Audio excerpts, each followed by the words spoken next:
trois amis de Job, Eliphaz de Théman, Bildad de Chouak et Tsophar de Naaman. Après tous les malheurs qui lui étaient arrivés, ils se concertèrent et partirent de chez eux pour aller le plaindre et le consoler. Ayant de loin porté le regard sur lui, ils ne le reconnurent pas. Et ils élevèrent la voix et pleurèrent. Ils déchirèrent leurs manteaux et ils jetèrent de la poussière en l'air au-dessus de leur tête. Ils s'étaient assis à terre auprès de lui 7 jours et 7 nuits sans lui dire une parole. Ceux qui étaient venus le consoler ne lui ont rien dit, car ils voyaient combien sa douleur était grande. Oh Dieu, bénis ta parole que nous lisons. Toi, tu es celui qui descend toujours sur ta parole.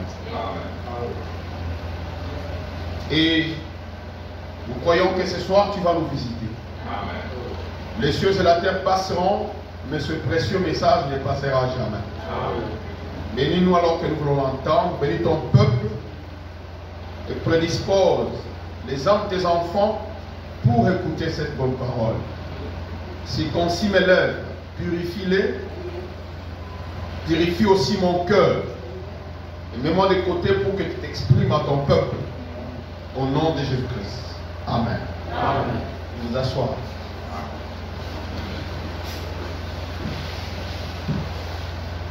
En partant de mon inspiration, je me demandais quel sujet donner à toutes les paroles qui sortiront de ma bouche. Et je me suis dit, je veux parler d'un point, d'un sujet. Relève-toi de tes cendres. Amen. Amen. Relève-toi de tes cendres. Quand l'homme avait péché, Dieu est descendu et a donné la sentence. Il lui a dit, tu es poussière, tu rentreras à la poussière. Il a diminué. Tu es poussière, tu ne comptes pas. Tu n'es rien d'autre que la poussière qu'on peut fouler. Et c'est là que tu vas rentrer. Et il s'est fait que lorsque, dans l'Ancien Testament, un homme était dans la douleur, dans le déchirement, dans la consternation, la seule manière pour lui d'exprimer sa douleur était les cendres qu'il prenait, qui se mettaient sur la tête, et dans le même cendre, il s'asseyait. Autant de jours qu'il voudrait. C'est-à-dire, il était en train d'exprimer que sa douleur s'approchait plus de la mort. Amen, amen. Parce qu'il s'identifiait à son corps, à sa tombe, à sa mort, à sa disparition. Alors, lorsque on veut parler d'un livre, dans la Bible, ou quand on veut parler d'un homme qui a tant souffert, beaucoup de gens s'inspirent du livre de Job. Et beaucoup de gens disent qu'il n'y a jamais eu un homme qui a tant souffert comme Job.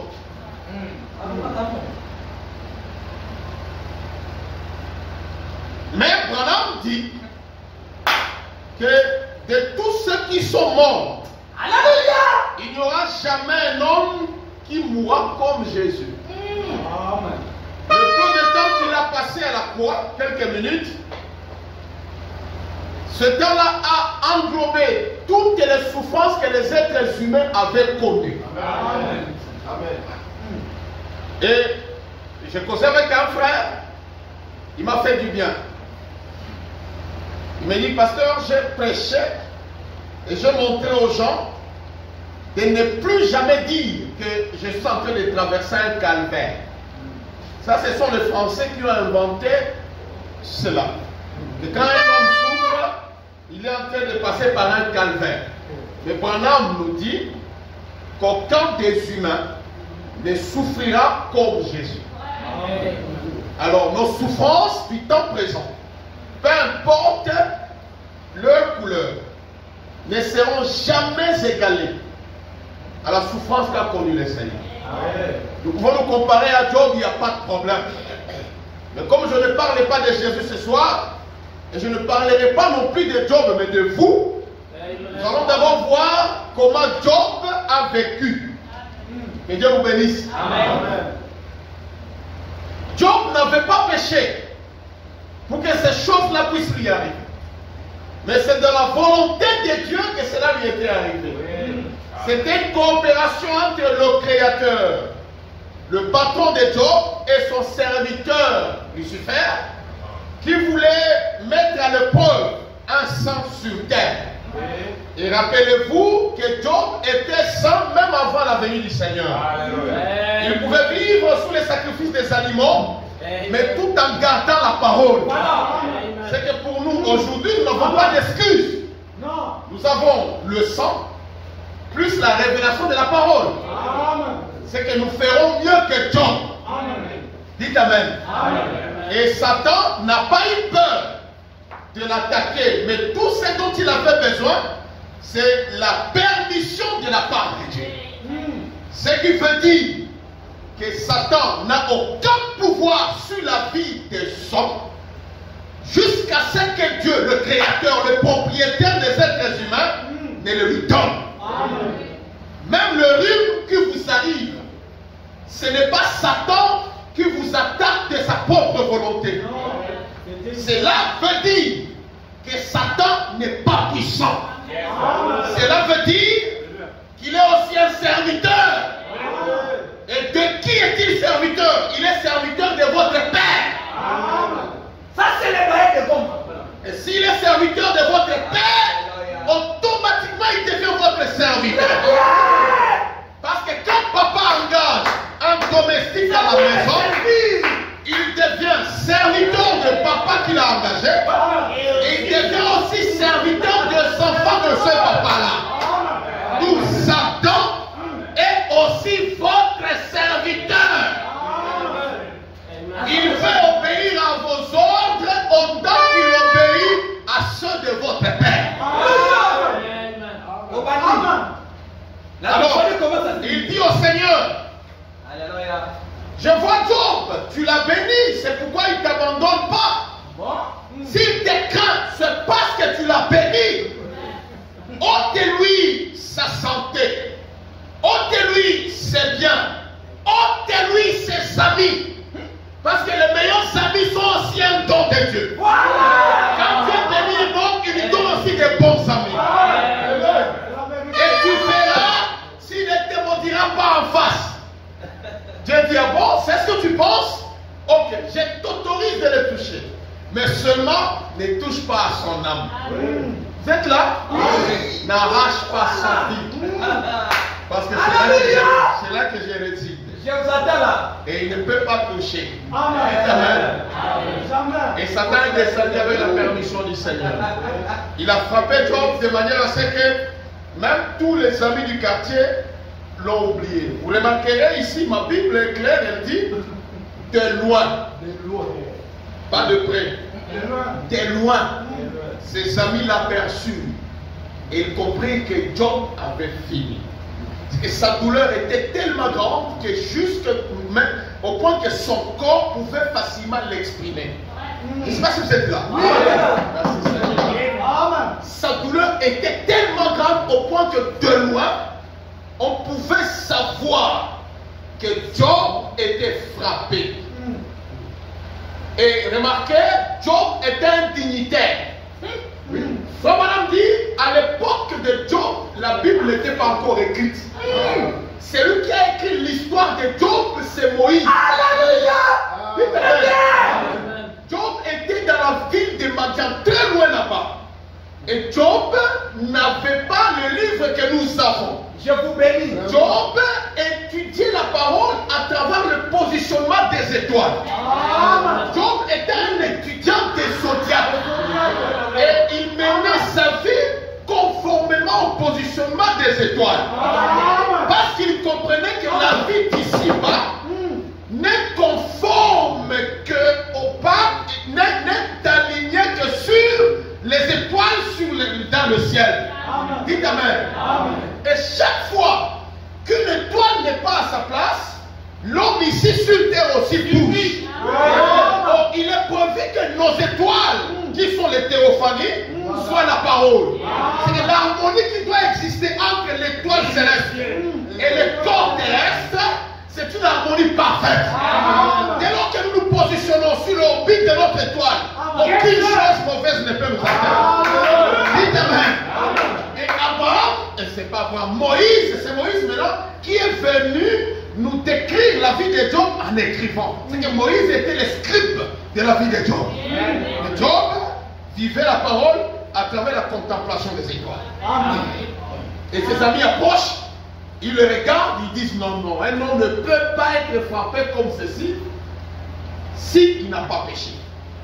Vous voyez? Oui. Maintenant, eux étaient venus pour le consoler.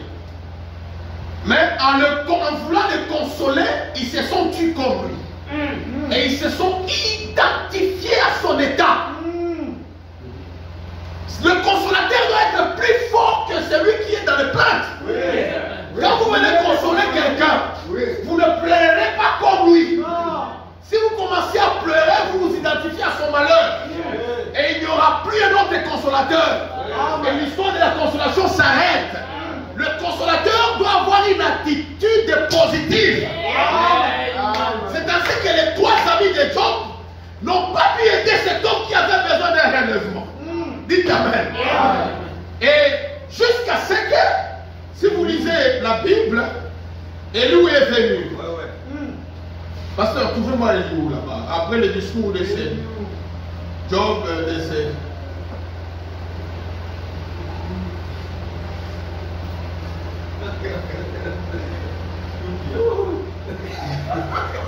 Dieu bénisse. Si toutes ces fleurs pouvaient se transformer en argent. Mais quoi? Il est là, il est où? Non, trouve-moi ça dans Job. Consolateur. Ah, voilà, il est dans Job 32. Il est dans Job 32, verset 1. Ok. 32, verset 1. Ok. Voyez comment on écrit là. Eliphaz et tous ses amis de Job, 7 jours durant, ils n'ont pas ouvert leur bouche pour parler. Ils criaient ainsi de suite. Maintenant, quand ils ont commencé à parler, ils ne faisaient que les condamner. Matraquage, condamnation. Et personne n'était capable de relever Job de ses cendres. Maintenant, au chapitre 32, verset 1er, la Bible dit, ces trois hommes se servent de répondre à Job parce qu'ils se regardaient comme justes. Alors s'enflammant la colère d'Élihu, fils de Barakel, de Buz, de la famille d'Éram. Sa colère s'enflamma contre Job parce qu'il se disait juste devant Dieu. Et sa colère s'enflamma contre ses trois amis parce qu'il ne trouvait rien à répondre et que néanmoins, il condamnait Job. Pourquoi vous êtes condamné toujours? Vous êtes venu ici pour les relever de ses cendres, mais c'est vous qui l'appuyez encore dans ses cendres, qui le maintenez, qui l'enfoncez. Il y a plusieurs manières d'enfoncer quelqu'un. Écoutez maintenant, la Bible dit, comme ils étaient plus âgés que lui, Élihu donne la raison de son silence. Élihu, je lis ici. Comme ils étaient plus âgés que lui, Élihu avait attendu jusqu'à ce moment pour parler à Job. Mais voyant qu'il n'y avait plus de réponse dans la bouche de ces trois hommes, Élihu s'enflamma de colère. Élihu, fils de Barakel de Buz, prit la parole et dit, je suis jeune. Et vous tous des vieillards. Yes, sir. C'est pourquoi j'ai craint, j'ai redouté, de vous faire connaître mon sentiment. Je disais à moi-même, le jour parlera. Les grands nombres des années enseignera la sagesse. Mais en réalité, alléluia, dans l'homme, c'est l'esprit. Le souffle du Dieu Tout-Puissant qui donne l'intelligence. Il dit, ce n'est pas l'âge qui procure la sagesse. Ce n'est pas la vieillesse qui rend capable de juger. Voilà pourquoi je dis. Alléluia. Remarquez la manière d'introduire son discours. Il arrive avec un message qui s'adresse directement au souffle de vie, à l'âme. Il est celui qui restaure. Et il prend la parole pour relever Job parce que c'est un prince. La Bible dit qu'il est plus jeune et il était venu de l'Orient. Vous êtes là? Oui. Vous connaissez la parole. J'ai suivi le pasteur parler des loups pendant longtemps. Et l'Orient, ici, ce n'est pas par rapport au positionnement du soleil. Il faut prendre la Bible dans son sens révélé. Quand Dieu parle de l'Est, il ne parle pas par rapport au positionnement du soleil. Le soleil se lève à l'Est et se couche à l'Ouest. Mais quand Dieu commence à évoquer les 4 points cardinaux, il fait référence au tabernacle, l'arche de l'Alliance, dans le désert.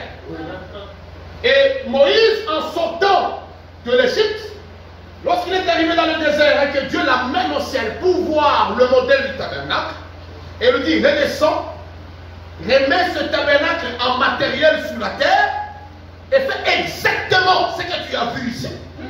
En copiant chose après chose de tout ce que tu as vu, Moïse est descendu et il a placé correctement les choses. Il a mis le tabernacle, il a dit, les 12 enfants d'Israël, les 12 tribus, camperont chacune 3, à l'est, à l'ouest, au nord et au sud. Et vous connaissez, et chaque groupe de 3 avait un chef. Et le groupe de 3 qui était à l'est avait un chef, c'était Juda. Dites Amen. Et Juda avait le symbole du lion. Et c'était lui le conducteur des 3 groupes qui étaient à l'est. Alléluia. Et Juda, c'est le Seigneur Jésus-Christ. Directement, nous voyons que c'est le Seigneur Jésus-Christ parce qu'il est le descendant de la tribu de Juda qui est David. Et c'est pourquoi il faut vraiment dire, Jésus en venant, il viendra de l'Est. Qui croit à ça? Jésus viendra de l'Est. C'est ce qu'il faut vraiment dire. De l'Est ne veut pas dire qu'il viendra du côté où le soleil se lève. De l'Est, c'est-à-dire qu'il entrera par la porte de Juda. Il entrera par la porte du lion. Il entrera par la porte des 7 tonnerres.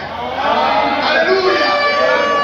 Et Éliou, en venant consoler Job, la Bible dit, il était venu de l'Orient, du côté des 7 tonnerres, et il était un jeune, plus jeune que les vieux qui avaient précédé. Il était plus jeune que la justification, la sanctification et le baptême du Saint-Esprit, qui n'arrivait pas à relever l'épouse de ses frères.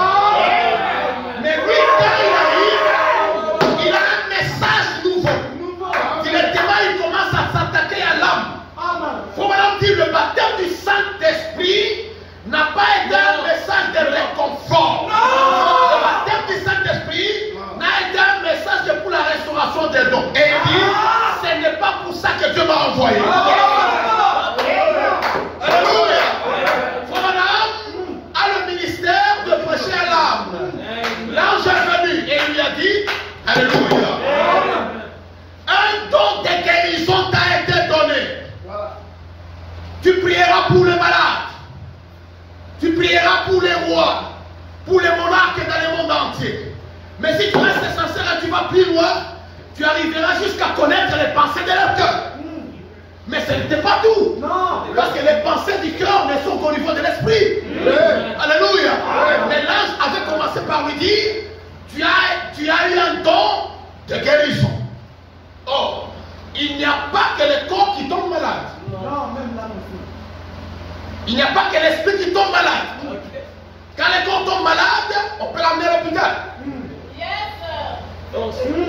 Le médecin peut guérir un corps malade. Dites Amen. Marc 16, PHI, dites Amen.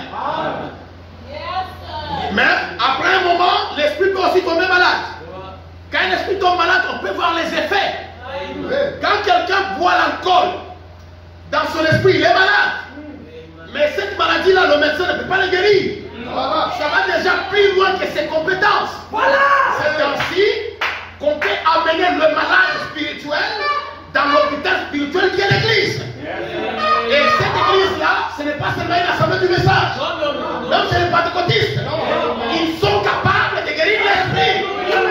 Quelqu'un peut être un adultère et il va chez Maman Hollande, on le guérira là-bas par le jeûne et les prières. Mais ça ne suffit pas. Au paradis, quand l'ange vient, il ne répète pas les Écritures. Il donne un nouveau message.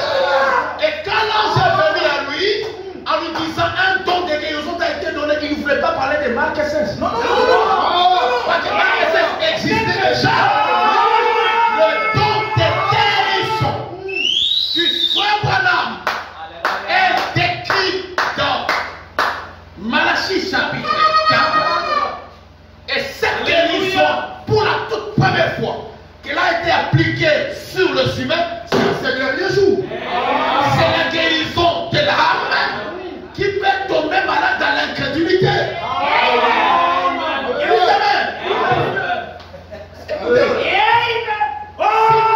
Si moi j'ai pris pour un malade ici, disons un paralytique, c'est un acte spectaculaire, n'est-ce pas? Vous allez prendre des photos et diffuser partout.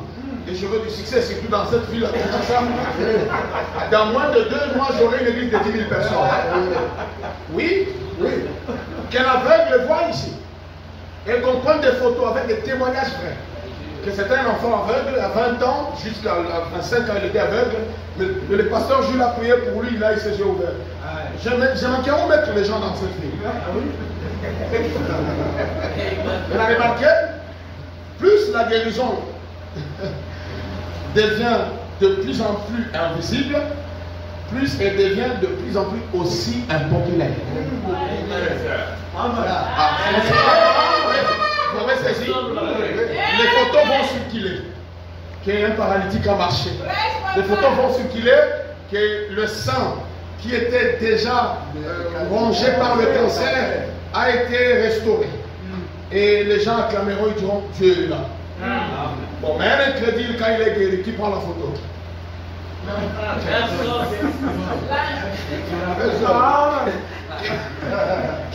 Quelqu'un qui ne croit pas que Jésus est venu, qui prend la photo? Lorsque son âme est guérie. Parce que quand vous ne croyez pas que Jésus est venu, vous êtes un incrédule, vous êtes malade. Mais dites Amen. Vous êtes malade. Seulement, votre maladie n'est pas du genre à amener à l'hôpital. Parce que le médecin naturel ne la verra pas. Et cette maladie-là n'est pas du genre à amener chez les amis malades. Eux aussi sont malades comme vous. Mais la maladie-là ne peut être guérie que par celui qui a reçu le don de guérison. C'est ainsi que Branham en venant, il était le médecin de l'âme. Dites Amen. Et le don de guérison du frère Branham a été mis en place par les donateurs du 3e poule. Amen. Et l'ange lui a donné 3 poules. Qui sont d'accord? Qui sont d'accord? Le premier poule, c'est la guérison du corps. Amen. Le deuxième poule, c'est la guérison de l'esprit. Amen. Le 3e poule, c'est la guérison de l'âme. Or, celui qui vient avec le 3e poule, c'est le Seigneur lui-même. C'est pourquoi le Seigneur en venant, il est Elihu, qui est venu de l'Orient pour élever l'épouse de ses sœurs. Alléluia. Et il vient avec un don particulier. Voyez maintenant la spécialité de Dieu. Quand il introduit sa phrase, il lui dit Alléluia. L'homme se le souffle. Il parle de l'âme. Il a un message parfait. Un message direct. Et il indique à Job que pour que tu te relèves de tes cendres, il faut que tu prennes conscience à partir de ton âme de qui tu es. Quand tu prendras conscience, les cendres ici seront écoutez-moi. Ça, c'est le doyen de Goma.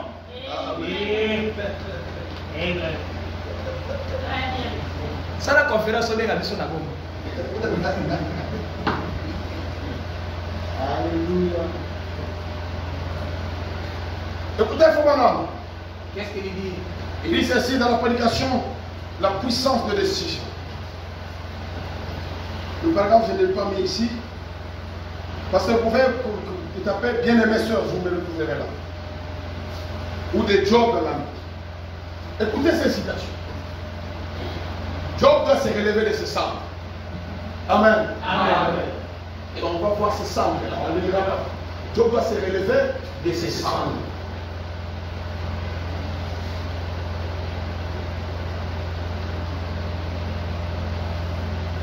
Et puis on va préparer le psaume 137. Il dit, je me rappelle qu'il y a quelques années, j'ai passé 1 an et 6 mois dans mon église à enseigner le livre de Job. Et autrefois, j'ai passé 2 ans sur Job. 2 ans. 2 ans en train de parler de Job.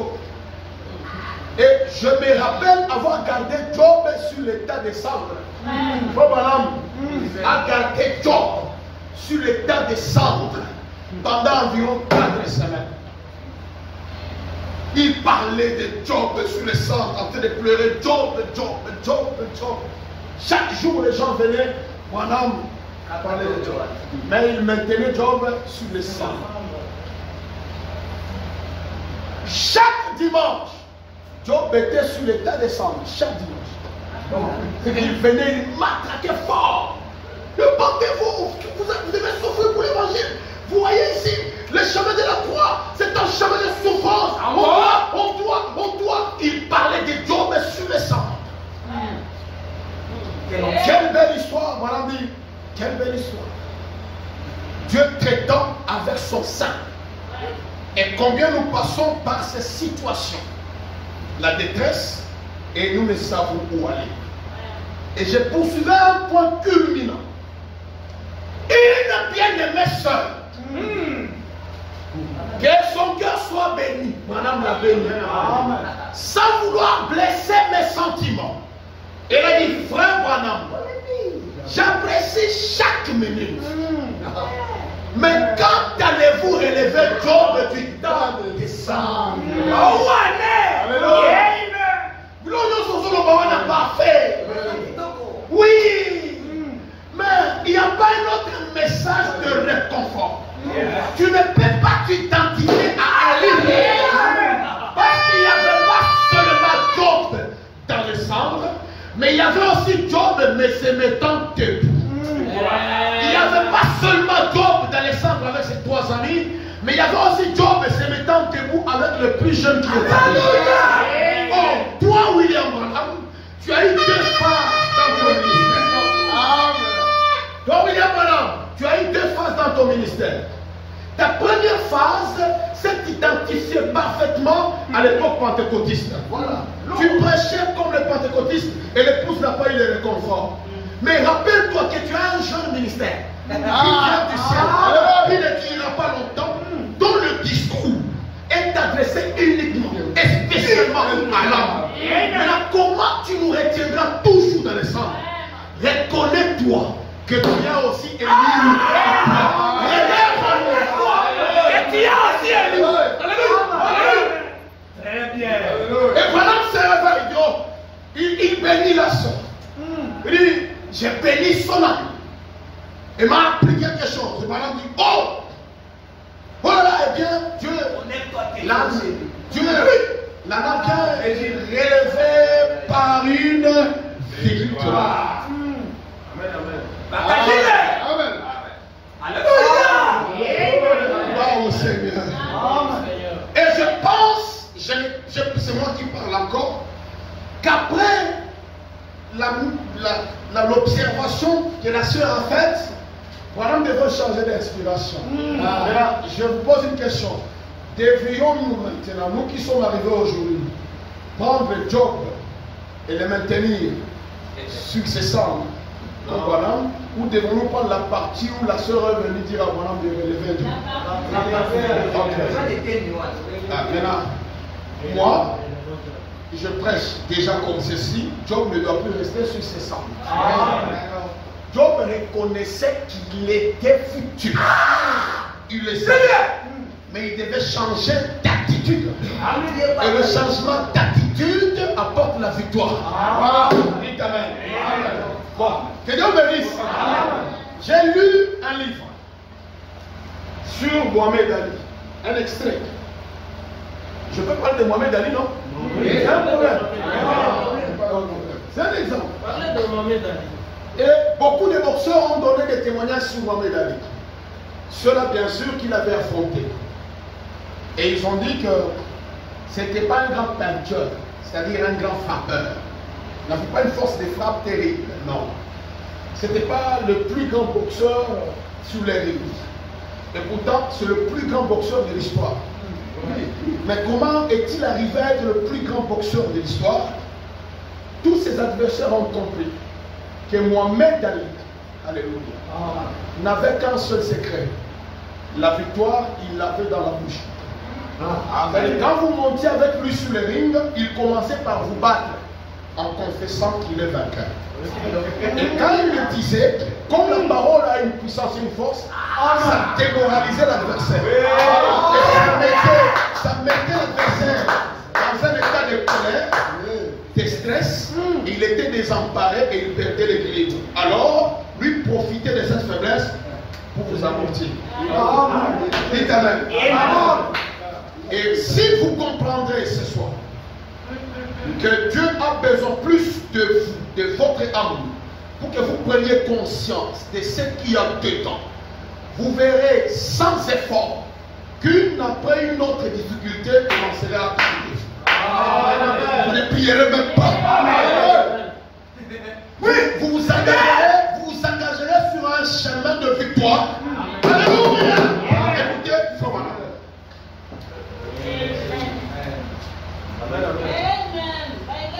La température de la foi. Job est sous le sang. Nous avons longtemps parlé. Il n'y a pas de prédication qu'on n'a pas prêché. Il n'y a pas de manière de s'entêter que les gens n'ont pas appliqué. Mais aucune réponse n'est venue. Vous avez parlé aux sœurs des portées d'Égypte qui balayeraient même le sol. Mais en plus, de plus en plus, elles continuent à être des adultères. Nous avons parlé aux frères de beaucoup prier et jeûner. Ça n'apporte aucune solution. Nous nous battons toujours. Et ça n'apporte pas de solution. Ces pratiques-là sont mortes. Alléluia. Ces pratiques-là ne peuvent plus sauver. Ces pratiques-là n'ont pas donné la solution à nos problèmes. Ces pratiques-là, c'est la religion pure sang. Une seule solution doit être appliquée maintenant. C'est relever Job de ses cendres en lui parlant du souffle de vie.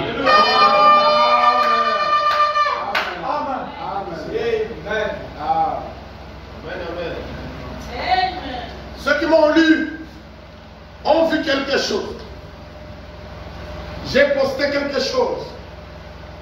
Et j'ai dit, si on obtient la bénédiction par la souffrance, l'Afrique serait le continent le plus béni de la planète.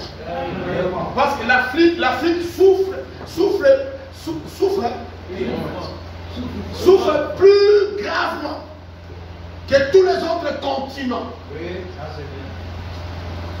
Et il n'est pas béni. Si la solution viendra du fait de cumuler beaucoup de sacrifices à genoux, en priant, en jeûnant, en se privant des choses pour être béni, je vous dirai que toutes ces maisons de prière ici, le plus grand message qu'on donne, ce sont des sacrifices de jeûne et de prière. Mais Dieu ne vous bénit pas en jeûnant. Dieu vous bénit en croyant la parole. C'est la seule solution. Les cieux et la terre que vous voyez n'ont pas été créés par la prière. Dieu n'a jamais jeûné pour placer les étoiles dans le ciel. Dieu n'a jamais prié pour placer la lune dans le ciel. Dieu a prononcé sa parole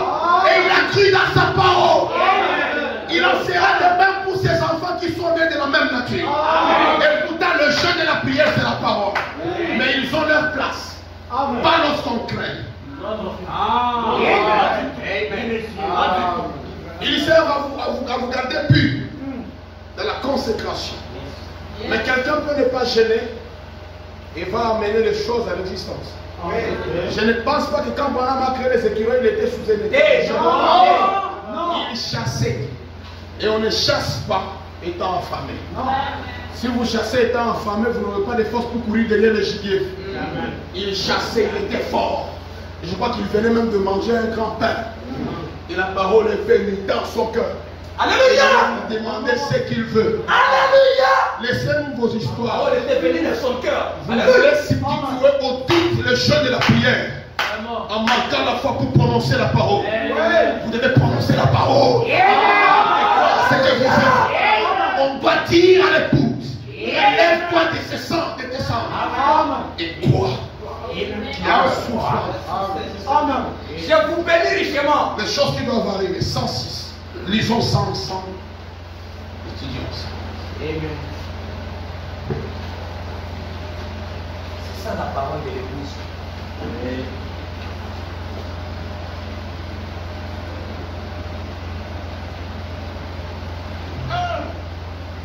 Gardez-vous cette vieille terre dans terrasse. Ici, vous savez ce que c'est? C'est comme. C'est comme un vieux veston qu'on porte. Un veston qu'on a porté autrefois.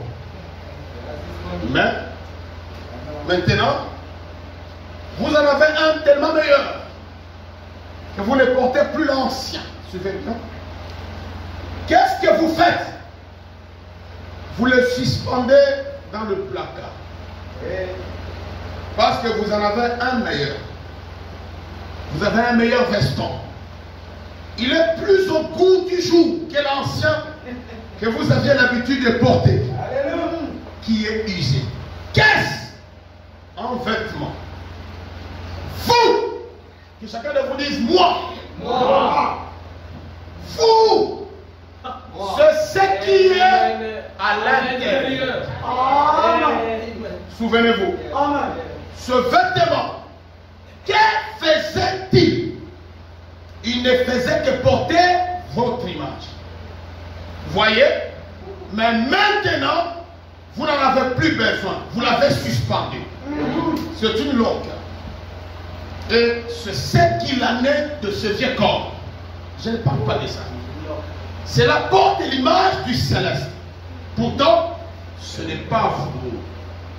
Alléluia. Amen. Quand vous regardez ce corps, dites, ce n'est pas moi. Même lorsqu'il est malade, ce n'est pas moi. Même lorsqu'il est en crise, ce n'est pas moi. Même lorsqu'il manque des chaussures, ce n'est pas moi. Même lorsqu'il manque à manger, ce n'est pas moi. Et pour l'homme dit, vous, ce n'est pas ça.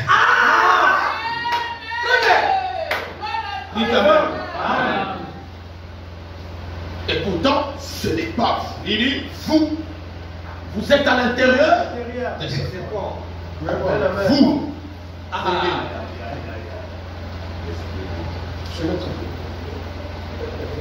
L'esprit de Dieu. Très bien.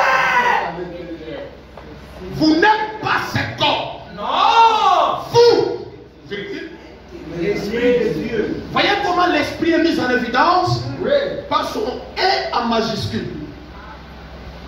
Le E en majuscule dans l'esprit est toujours employé lorsqu'on veut parler du Saint-Esprit. Le E en majuscule ici n'est pas l'esprit de l'homme. Non. C'est l'esprit de Dieu. Très bien. Maintenant, quand un frère dit, j'ai reçu le Saint-Esprit, il n'a rien reçu d'autre que sa propre théophanie. Et cette théophanie, ce n'est pas une histoire dont on est enduit, c'est-à-dire qui vous est versé à une date donnée. Non. Mais c'est quelque chose qui était toujours là, mais dont vous étiez inconscient. Le recevoir veut dire reconnaître que vous l'aviez. j'étais ici le dimanche, je l'ai suivi parler de, il y a ici un homme qui peut allumer la lumière. Frère, lorsqu'il a employé, quand il a utilisé ce titre-là pour sa prédication, il avait illustré un labyrinthe. On parle d'un labyrinthe. Un labyrinthe. Ok. Dans lequel les petits enfants étaient entrés, mais c'était noir partout. Et ils n'arrivaient pas à trouver la porte de sortie. Alors, un enfant qui savait qu'il y avait une solution à trouver dans ce noir a crié à d'autres personnes. Il y a ici un homme qui peut allumer la lumière. Écoutez, il n'a pas dit, il y a ici un homme qui peut créer la lumière. Non. Qui peut allumer la lumière. C'est que la lumière existait. Mais les éléments pour l'exprimer manquaient. Et l'élément qui peut exprimer la lumière est soit l'interrupteur, soit l'ampoule. Si l'ampoule est en panne, écoutez, l'ampoule peut être en panne, mais la lumière est là. Oui. Si vous osez blaguer, vous touchez au fil parce que l'ampoule n'est pas allumée, vous mourrez. C'est ainsi qu'un fils de Dieu, même dans la chute, si vous osez le toucher, vous mourrez. Dites Amen. Seulement il faudra qu'on mette l'ampoule, l'expression de la lumière. Maintenant, l'homme qui vient allumer la lumière n'a pas le pouvoir de le créer, mais le secret de la mettre en évidence. L'homme qui a allumé la lumière, c'est William Madame. Dites Amen. Il est venu en ces derniers jours, non pas pour faire de nous des fils de Dieu, mais nous amener à nous reconnaître. Nous étions sombres, noirs, engloutis dans l'oubli et dans l'ignorance. Mais une voix est sortie en disant, il y a ici un homme qui vous rappellera que vous êtes des dieux. Il va prier sur votre âme et il allumera la lumière. C'est ainsi qu'il vient, il dit vous, alléluia, l'Esprit de Dieu. Nous pouvons changer en disant vous, le Saint-Esprit. La forme dans laquelle Dieu a créé les cieux et la terre, ce n'était pas la forme du Père. Non. Très bien. C'était la forme du Fils. Et ce Fils-là n'est pas Jésus en Galilée. Le Fils-là est la colonne de feu, l'Esprit de Dieu. Quand on dit vous, l'Esprit de Dieu, il vous rappelle votre caractéristique de créateur. L'Esprit de Dieu n'a qu'un seul rôle, prononcer la parole, parce que c'est le Fils qui parle. Au commencement était la parole, au commencement était le Fils, l'Esprit de Dieu. Et quand vous êtes des fils, c'est pour prononcer et créer des vous.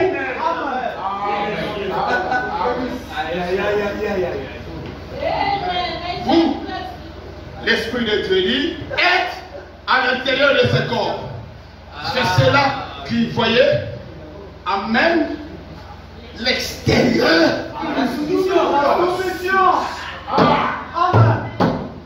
L'extérieur à la soumission.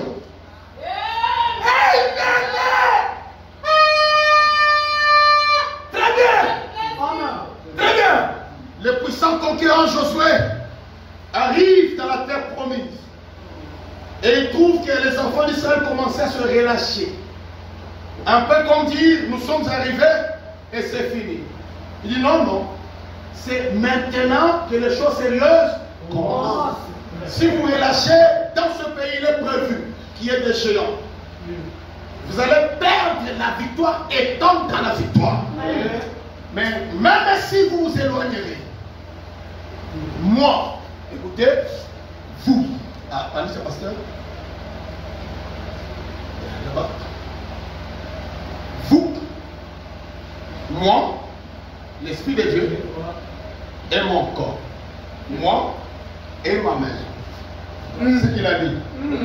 Moi, l'Esprit de Dieu. Voilà. et ma maison. Il n'a pas commencé par ma maison et moi. Il dit moi. Et ma maison. C'est que je commencerai d'abord à le servir de l'intérieur. C'est-à-dire à quoi sa parole. La maison suivante. C'est ainsi. Si l'Esprit de Dieu est à l'intérieur, c'est-à-dire vous, la théophanie, le Fils, peu importe qui est en paix tout vent, la maison, le corps se soumettra. C'est la loi de Dieu. C'est la loi de Dieu. Je me plains des branhamistes qui pensent que le rôle du Saint-Esprit, c'est seulement prier, gêner, venir à l'église. Satan veut que vous croyez sur moi. Satan ne vous dira jamais que le Saint-Esprit, qui était Dieu, au commencement a créé les choses visibles. Oui, oui. Il ne vous dira jamais ça. Il vous limitera à croire que le Saint-Esprit sert seulement à aller au ciel. Aller au ciel à aimer Dieu. Mais il vous limitera à ne pas comprendre que le Saint-Esprit donne la nourriture. Il ne vous dira jamais que vous alliez loin jusqu'à croire que le Saint-Esprit dans ce temps a dit à une femme, si tu veux même que l'argent remplisse cette maison, ça c'est dans l'onction du 3e jour. Il dit, il le fait. Il n'a pas parlé de l'argent spirituel. L'argent n'est pas spirituel. Il a parlé de l'argent dollar. Et si ça allait créer, l'argent créé, entraîné dans la symphonie du 3e tour. Alors, ce que Ati White avait demandé, moi je l'ai déjà reçu. Est-ce que je le demanderai? Vous pensez que si Dieu venait ici, me demander ce que je veux, je lui dirais, sauve ma famille? Non. Ati White n'avait pas lu toutes les citations. Ati White n'avait pas cru qu'en croyant au message, on est porteur, on est la tête du cœur, et que derrière soi, les wagons de la famille vous suivent. Je n'ai pas pu demander le salut de ma famille. Parce qu'elle est sauvée. Ici, c'est autre chose.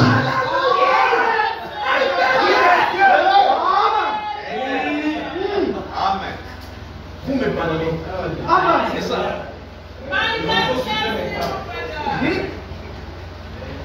Doyen des communs. Allez-y. Activez la symphonie. Joe, relève-toi de tes cendres. Frère, relève-toi de tes cendres. Voilà. Je crois de tout mon cœur qu'il n'y a pas plus grande bénédiction que le message de William Branham. Je crois de tout mon cœur. Je crois de tout mon cœur qu'un vrai croyant du message, c'est un chrétien complet. Dont l'âme est sauvée. L'esprit est sauvé. Et le corps est sauvé. Quand Job était dans les cendres, de loin on pouvait voir sa misère. Et aussi, quand il s'est relevé, de loin on pouvait voir son relèvement.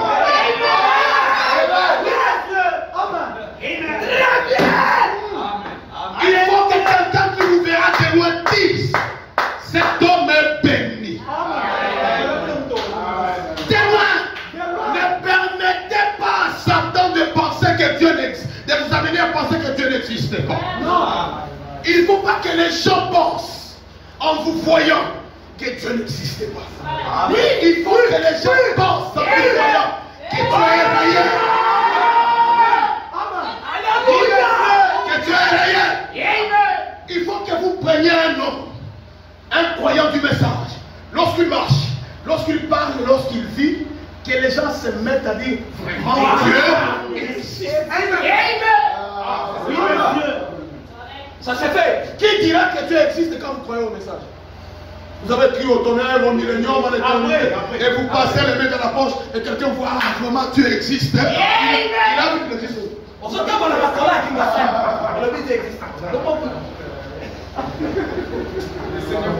C'est jusqu'à ce que vous leur parlerez.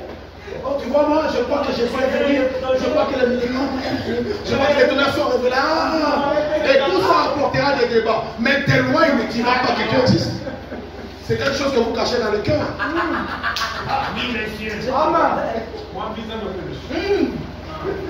Amen. Vous connaissez cette citation, étudions-la encore.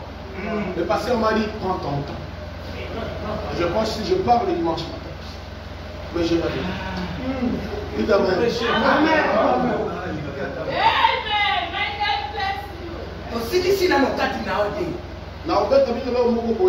Il faut que ce soit quelque chose change dans cette maison.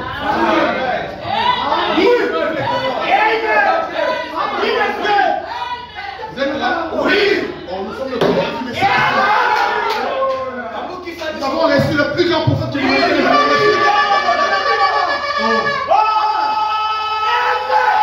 Satan ne doit même pas blaguer avec nous. Alléluia.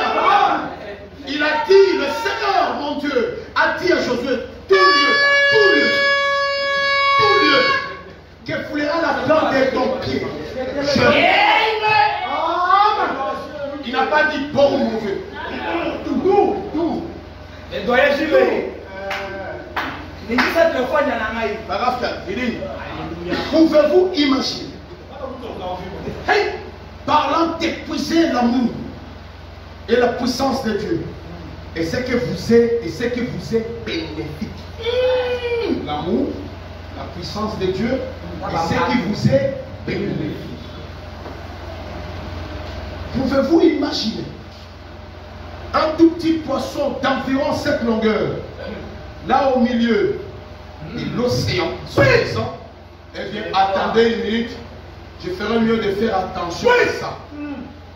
Je ferai mieux de boire modérément cette eau. C'est quoi ça? Un poisson, un croyant, parce que le croyant dans l'évangile, c'est un poisson. Alléluia. Il est dans le zoo de bénédiction. Mais il fait ça. Et il regarde à côté s'il n'y a pas un observateur. Pour qu'on ne lui arrache pas l'eau qu'il a avalée.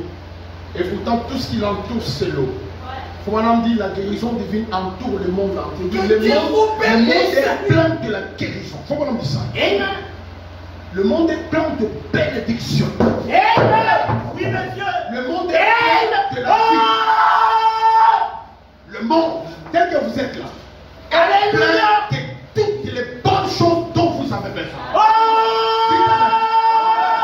Si vous voulez rester spirituel, jusqu'à ressembler à l'ange Michael dans la spiritualité, le message vous le donnera. Ça dépend de vous.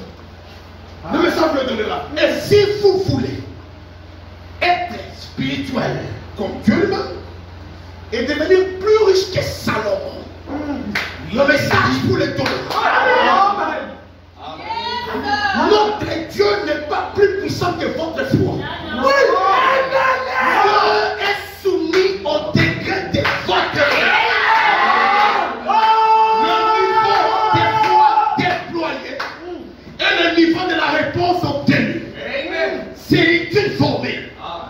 Vous voulez un vélo, Dieu ne donnera jamais de voiture. Écoutez, vous voulez une maison en hutte, en bail, Dieu ne donnera pas une villa. Il n'est pas plus grand que votre foi. Alléluia. Très bien. Au milieu de l'océan, en disant, eh bien, attendez une minute, je ferai mieux de faire attention à ça. Je ferai mieux de boire modérément cette eau, parce que je pourrais en manquer un jour un petit poisson d'à peu près cette dimension. Là au milieu de l'océan, je sens les choses pousser en moi. Il dit, cela pourrait se faire facilement, plus facilement que vous ne pourrez demander trop à Dieu. Il est la fontaine intarissable de vie. Quoi que vous désirez. Quoi que vous désirez. Alléluia. Amen. Demandez-le. Et croyez cela. Amen. Il a pourvu à cela dans les bénédictions rédemptrices. Oui, c'est-à-dire, en clouant son fils à la croix, cet acte d'être exposé nu à la croix, afin que Dieu puisse ouvrir son cœur et dégager toutes les bénédictions qu'il gardait à quiconque croirait à cette. Lorsqu'il mourut au calvaire, et il vous a promis tout ce dont vous avez besoin pendant votre voyage. Il dit, c'est pour vous, si vous le demandez et le croyez, il dit, c'est juste. Amen. Amen. Notre Dieu, c'est un Dieu de paradoxe. Quand vous lisez l'histoire de Jonas, pourquoi nous ne pouvons pas avoir la foi? Très bien. Très bien. Amen. Naturellement, quand vous avalez quelque chose, il ne sort pas par la bouche où vous êtes passé. Oui, oui. C'est exact. Il sort des derrière. Vrai ou faux? C'est vrai. Le poisson vous avale et vous remet. Pose à la sec. Et Jonas était là. S'il avait l'appareil comme celui que mon frère tient là-bas, il filmerait comment l'estomac était en train de bouger pour le recevoir. Il voyait tous les types digestifs, le pancréas et tout, comment des histoires dans le ventre étaient en train de s'apprêter pour lui qui était le bon repas. Mais Dieu a stoppé et arrêté cette grande machine pour un fils rebelle. Il venait de désobéir à son ordre. En termes clairs, il venait de blasphémer. Et on le jeta dans les eaux. Et tant d'étant dans les tristesses et dans le regret, il tourna son regard vers le temple humain. Alléluia. Que Nebuchadnezzar avait détruit, qu'on avait encore réglé. Et il fut expulsé. Le poisson l'a vomi à l'endroit exact où Dieu destinait cet homme à aller pécher. Et quand il arrive là, il ne raconte même pas sa désobéissance. C'est un homme nouveau qui prêche avec l'onction. Il a désobéi devant les hommes. Il s'est repenti seul dans le ventre. Et Dieu les revoit. Il donne la force. Ne prenez pas Jésus comme un type méchant qui prend une baguette pour vous fouetter à chaque mauvaise chose que vous faites. Va pendant. Dieu sait que vous êtes dans la chair. Et il ajoute, ne faites pas semblant.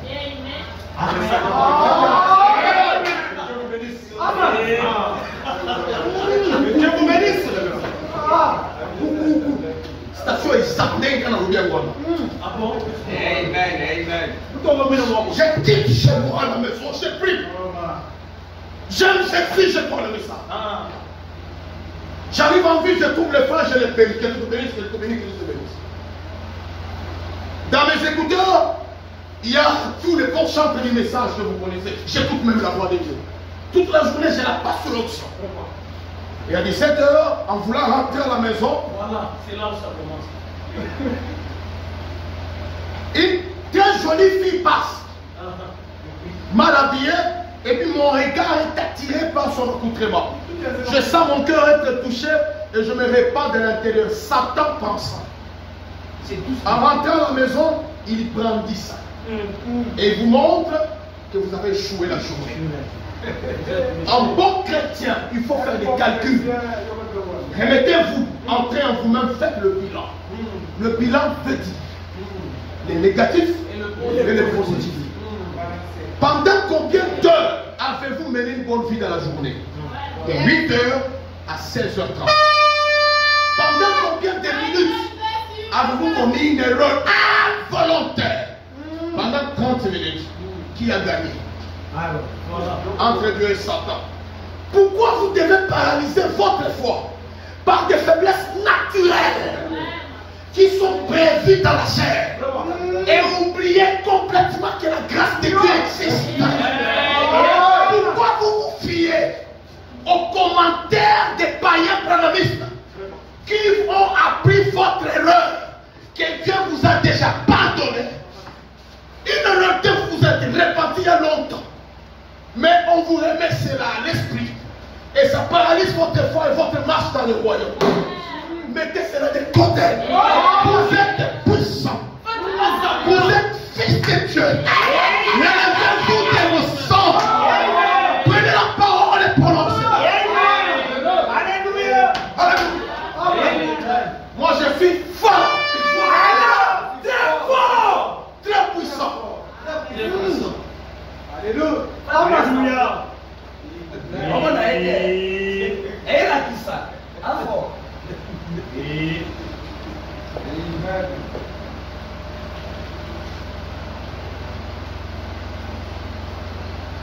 18. Donnez-moi 20 minutes. Attends, disons encore. À votre niveau, il devait y avoir un bus. Plantez là dehors. Et les autres, c'est la mission. Pour ramener les gens, chacun chez lui jusqu'à minuit. Quand une vie de misère devient permanente, on pense que c'est la destinée.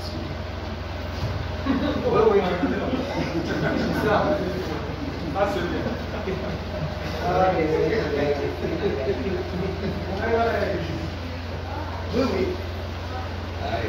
Les païens en ligne pour attendre le bus. Les créateurs aussi en ligne pour attendre le bus.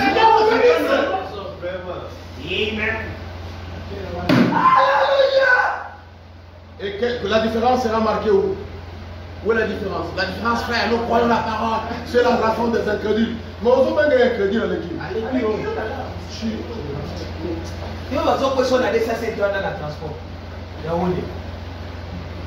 Et quand vous croyez, vous êtes placé en Jésus-Christ.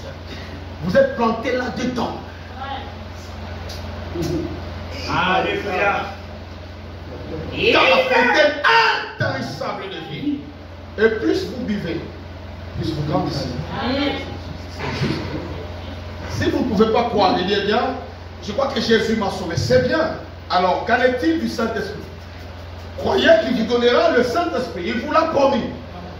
Et ce qui concerne la guérison divine, croyez-la, il vous l'a promis. Chaque bénédiction rédemptrice vous appartient. Amen. Continuez tout simplement de boire et grandir, c'est tout. Tout ce dont vous avez besoin, c'est tout vos ciels. Non. C'est vous juste. Pourquoi on ajoute juste? C'est pour préciser que ce n'est pas un théorie. Les cacao. Et comment bénéficierez-vous de ce qui est en vous? Ce n'est pas quelqu'un d'autre qui viendra le faire sortir. Voyez l'histoire de la Bible, frère. Elohim, nous les Elohimistes, quand il arrive, cher Abraham, il dit l'année prochaine, je viendrai à toi. Je reviens. Il parlait du temps de la fin, n'est-ce pas? Et Sarah, ta femme, aura un fils. Mais remettons cela au temps d'Abraham. Avez-vous vu Dieu amener Isaac? Non. Abraham besoin de la Avez-vous vu Dieu amener Isaac dans Abraham? Dieu! Oh Seigneur! Isaac était comment dire? De sperme d'Abraham. Vrai ou faux? C'était une semence qui était toujours dans Abraham.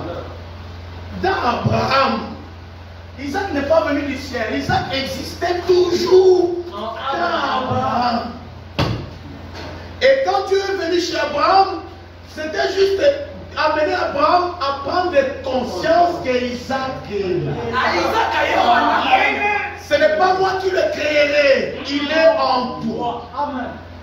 Sous forme de spermatozoïde.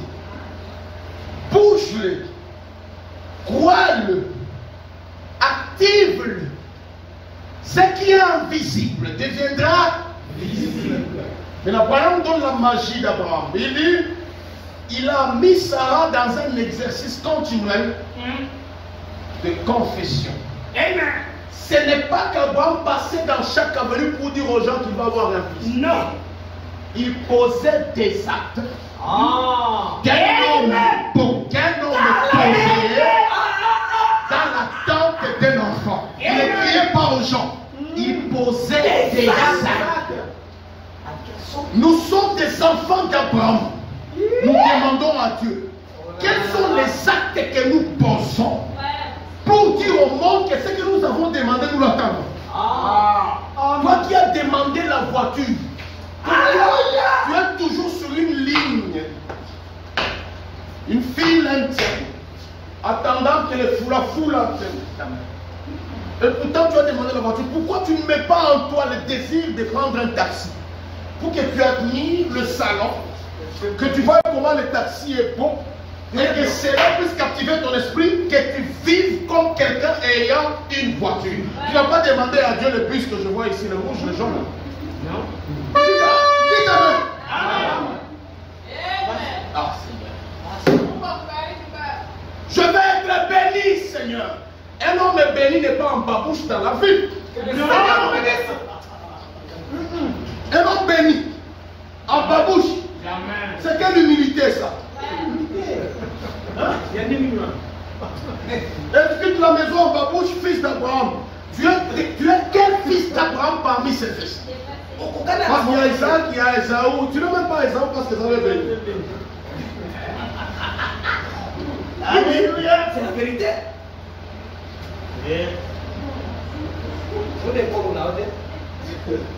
Je finis.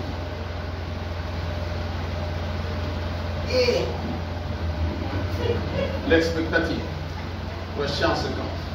Si c'est moi, on s'apprécie la notion.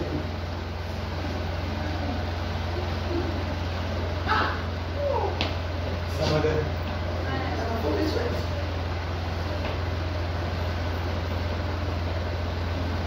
Ma brebis est là. C'est Je pense que ma brebis, la soeur Stéphane, donnez-lui le micro qu'elle témoigne ce qu'elle a vu. Des fois, je suis un frère, mais je crois. J'utilise ma foi pour tout. Amen. Dans toutes choses.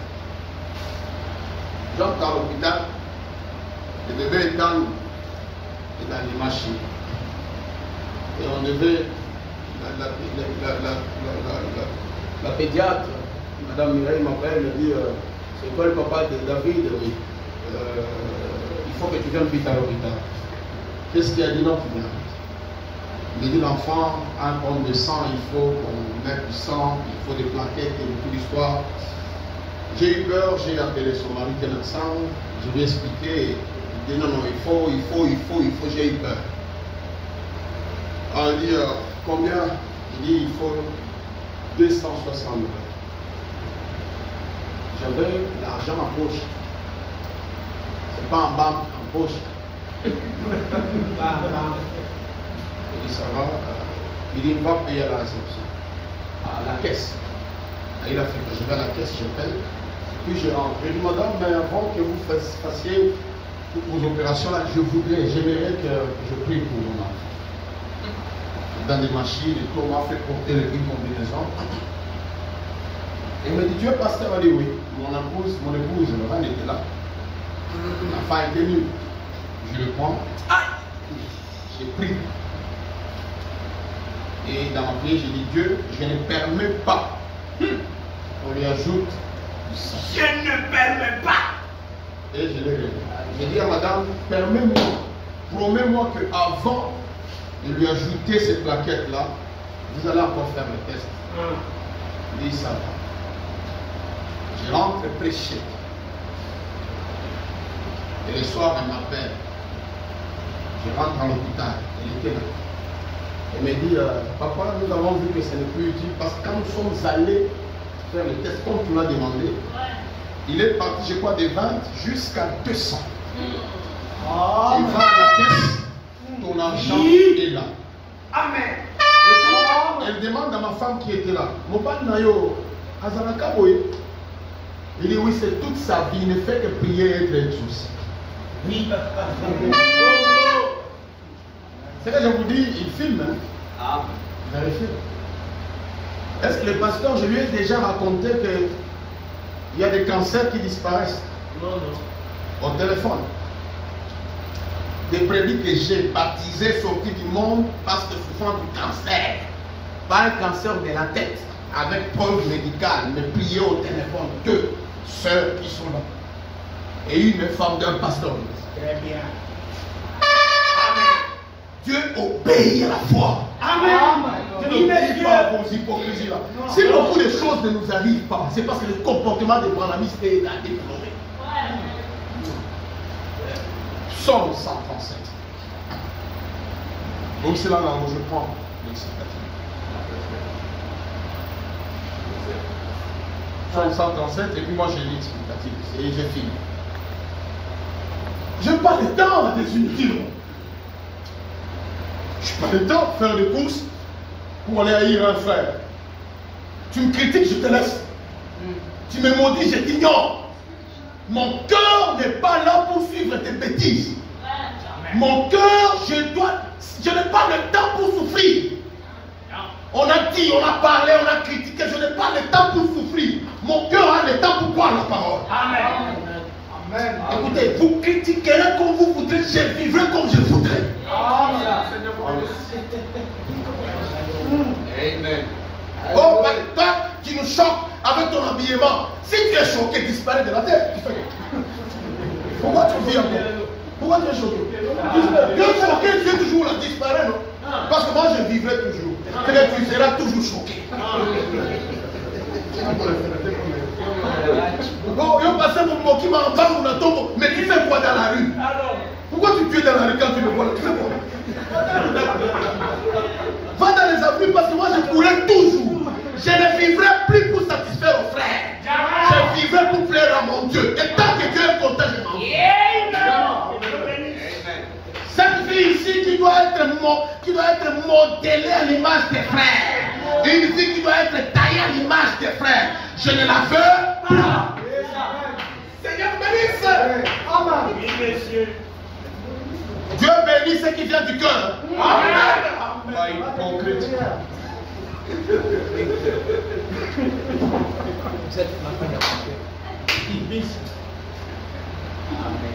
Amen. L'antique expectative, vous savez pas.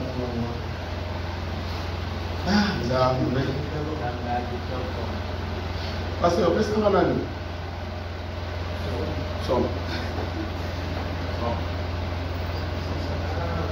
Ça, lisez là, lisez 137.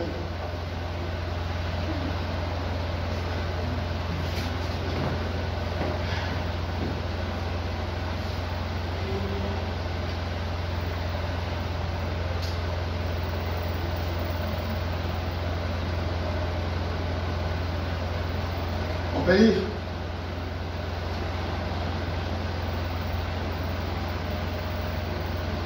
Le réveil dedans.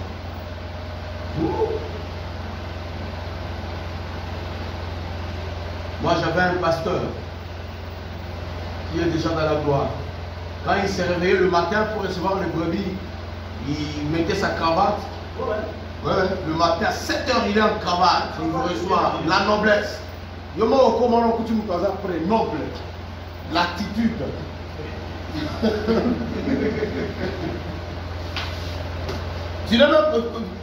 Tu parles, tu dis que tu es un fils de Dieu. Regarde même quand le prophète Esaïe a vu Dieu dans la gloire, comment il décrit ses robes, comment il décrit les robes de chérubins, ainsi de suite. Même dans l'accoutrement, Dieu est Dieu. Ouais. Oui, monsieur. Mais vous êtes seulement Dieu dans l'âme. Non. Et le reste, c'est démoniaque. C'est pour les païens. Vous êtes seulement Dieu dans l'âme, mais le reste, c'est démoniaque. Vous ressemblez au monde dans tout. Mais seulement dans l'âme, vous êtes comme Dieu. Vous mangez comme les enfants de Dieu, comment vous faites comme les enfants de Dieu, vous dormez comme les enfants de Dieu et tout. Si tu n'as même pas envie de te réveiller pour prier.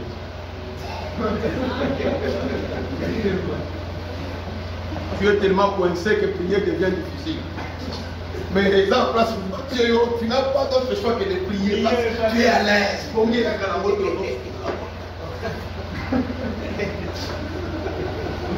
Votre pasteur dort dans le moustique, il dit 4 heures à la